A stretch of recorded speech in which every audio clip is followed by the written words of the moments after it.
Hello and welcome to Wasted Plotential, the show where we discuss the wasted potential of our favourite plotlines. In this series, I'll be exploring the canonical stories of characters or series, explaining in what way I find them to be wasting the potential they have built up, and then offering an alternative that I feel makes better use of that potential. So let's begin. Sophitia Alexandra is my favourite character in the Soul series, and her sister Cassandra is my second. In my younger years, I gravitated more towards Siegfried and his quest for redemption, but around the release of Soul Calibur 5 in 2012, my attention shifted towards the Alexandra sisters instead. Theirs is a more complicated tale, filled with divine quests, unholy creatures, and the determination to do whatever it takes to keep one's family safe. The story begins in the first entry of the series, Soulblade, where Sophitia, the 18-year-old daughter of a baker, is chosen by the Greek gods to hunt down and destroy the cursed sword Soul Edge. Armed with a sword forged by Hephaestus himself, Sophitia sets forth on her holy quest. Eventually, she comes face to face with the blade's current host, the dread pirate Cervantes. Sophitia shatters one of the two blades in their clash, but shards of the blade pierce her body, leaving her too wounded to finish the fight. She is saved by the ninja Taki, who kills Cervantes and takes Sophitia back to Athens. She recovers, and 3 years later, during the events of Soul Calibur, she receives a vision of Siegfried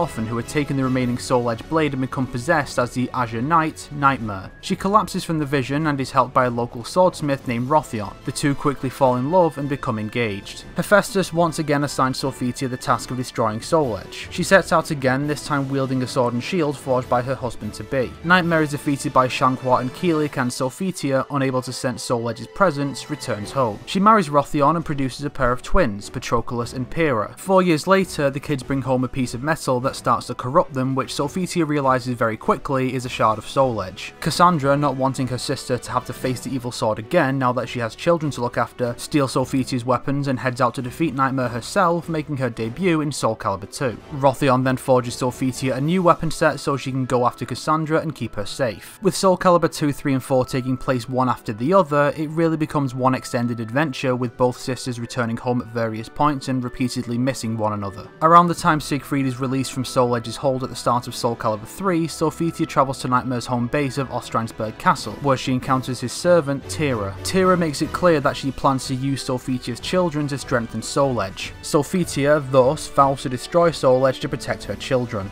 As Cassandra hears rumours of Siegfried as he approaches his final battle with the new Nightmare in Soul Calibur 4, she follows him to Ostrheinsberg, where she comes face to face with Sophitia.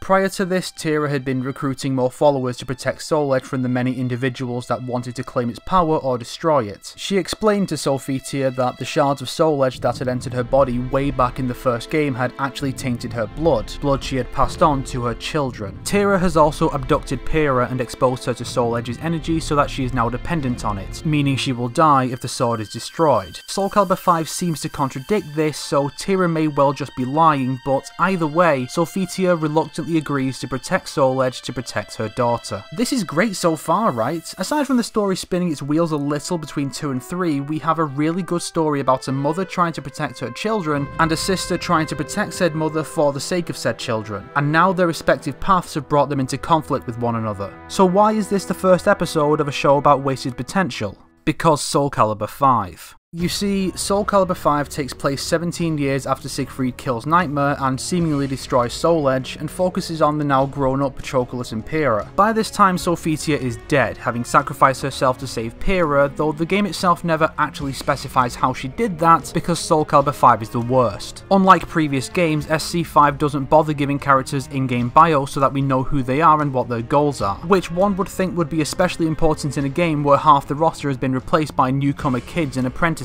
Bios were released, I think, only in the new Legends of Project Soul art book and maybe a website. Through this, we learn that Sophitia put the Soul Edge shards in her body into Pyrrha or something, but despite being dead, she at least still gets mentioned a lot, and Soul Calibur even assumes her form to manipulate Patroclus. It's better than her husband and sister get, with the former going completely unmentioned outside of the art book, which claims he just got ill and died, and Cassandra, after being knocked out by Sophitia, got caught up in the collapsing vortex of astral chaos and disappeared without a trace.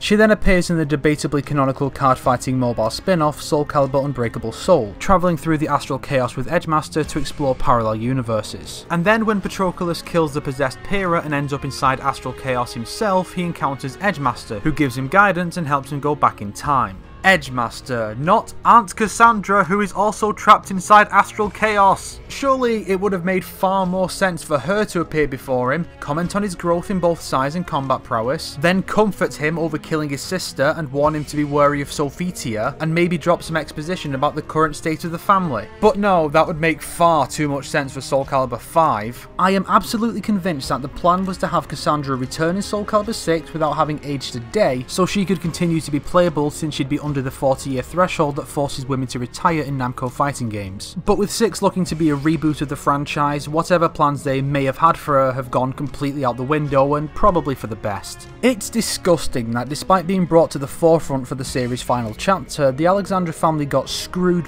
big time by the writers, and there was a very clear path for the story to follow post 4 that would have made so much sense. I'm baffled they didn't go with it. Think about it. Sophitia begins as a naive girl tasked with saving the world by the gods. She then settles down and starts a family, transforming her into a determined young warrior who chooses to destroy Soul Edge for her own reasons. Then she learns that the very family she sought to destroy Soul Edge to protect will be torn apart if she actually succeeds. Thus, she submits herself to protecting the evil sword to preserve her family, bringing her into conflict with said family, as Cassandra is just as determined to protect Sophitia as Sophitia is to protect Cassandra and the kids. It's a brilliant arc for Sophitia's character, and Cassandra, while originally intended to replace Sophitia as the latter settled down and retired, added a whole extra layer to the story that makes it more compelling than even the central narrative of Siegfried's corruption and redemption. The shift of focus to Sophitia's kids in 5 seems like an attempt to capitalise on this potential, but in the most asinine way possible, that being removing the 2 central characters from the equation altogether. But what if, rather than cutting Sophitia's story short, they had instead taken it to its logical extreme?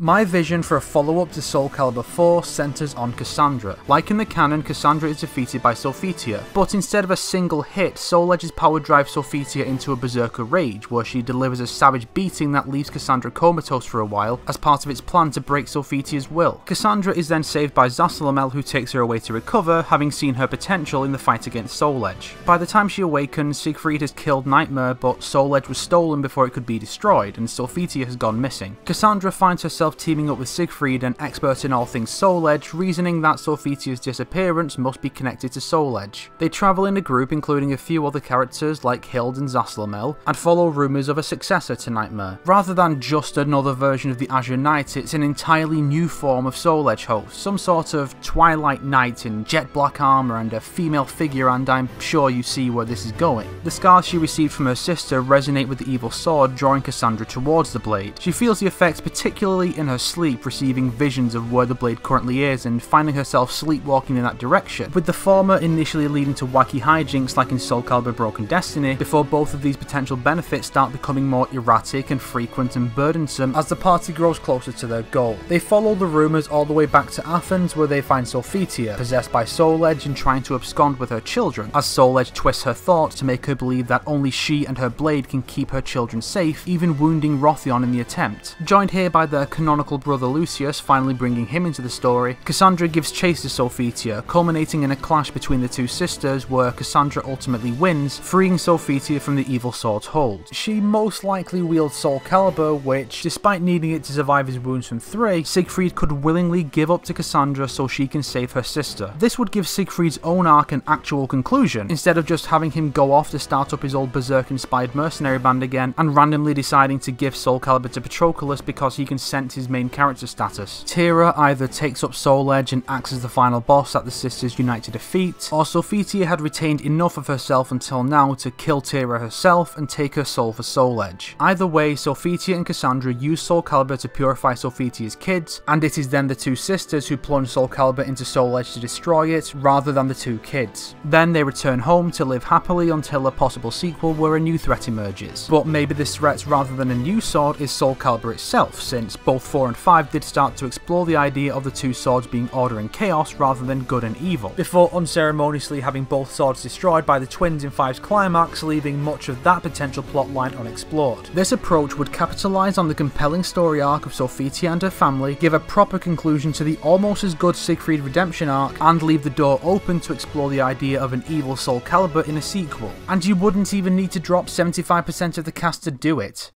As I said before, Soul Calibur 6 looks to be a reboot of the storyline going back to around Soul Calibur 1. Here's hoping that Cassandra returns as well and that they do the Alexandra storyline properly this time. Or, you know, they could just drop most of the actually good characters and keep the totally irrelevant Cervantes and Mitsurugi around instead. That works too, I guess. If you like this video, why not subscribe and check out some of these other videos? If not, then make sure to share it with your enemies so they can suffer along with you.